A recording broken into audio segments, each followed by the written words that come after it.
We got in the car. Well, actually, we were on vacation this summer, and we got in the car and we were driving hours.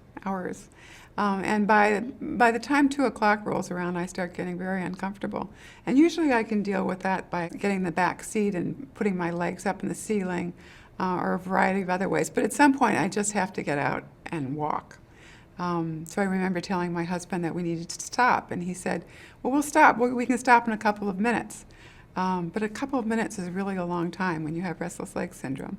It's really an unfortunate name because it's like a sneeze. It's something that you have to do. You don't have the ability to not do it. Well, it's hard to describe the sensation with restless legs, but for me, it's sort of a creeping, crawling feeling in my legs. Some people say that's like having, Coca-Cola on their veins, having sort of fizzy veins, or having a sense of pulling or tugging. There's just a very, I just have to get up and move.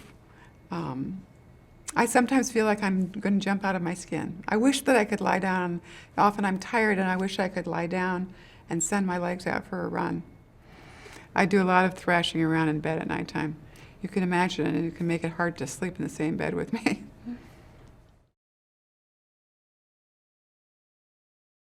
I have to be pretty careful about where I go and when I go. One of the unfortunate things about restless legs is that if you get overtired, it exacerbates your symptoms, and it often sends you into a spiral. One of the triggers for restless legs is fatigue. So that once you get tired, you're more likely to not sleep. So it ends up, in a sort of a negative spiral, which can last for days or weeks. I'm semi-retired now, so I'm able to try to focus my work in the morning, although I do have some afternoon hours, and I have to take medication so that I'll be able to sit through that.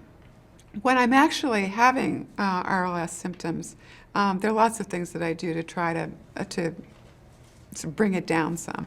Hot baths help a lot, and sometimes when I'm having a bad night, I'll get up and take a hot bath once or twice, sometimes even 3 times a night, and that tends to relax my legs and make me feel better.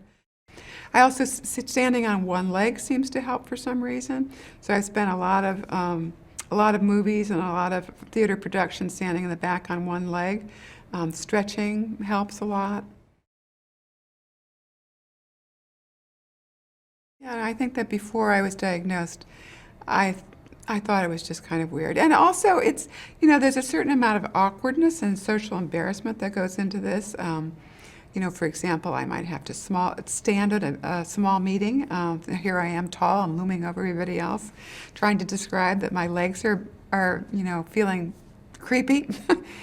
I was very relieved to be diagnosed. It was really going on the foundation website and seeing the symptoms and realizing that that's what I had was really an aha moment. It was very validating. I think, one also feels that there's a community of people, that you're not crazy.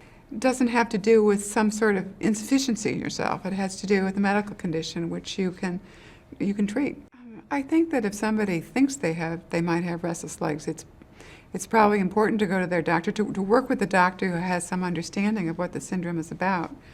I always enjoy getting the newsletter from the Restless Legs Foundation. It's called Night Walkers, which is a very good title. And for example, I remember one story, which I think of whenever I'm traveling, about one woman who had a severe case of restless legs, and she had the back of her van outfitted with a bicycle so that when she and her husband went across the country, he drove and she bicycled in the rear part of the van. Restless legs is something that I'm always going to have. I feel like, over time I've developed some coping skills to deal with it. There's medication out there which can be helpful to people. And it's simply a question of trying to work it into your life, to try to deal with the challenges that it presents without having it become the focus of your life. It is part of who I am, but it's just a part.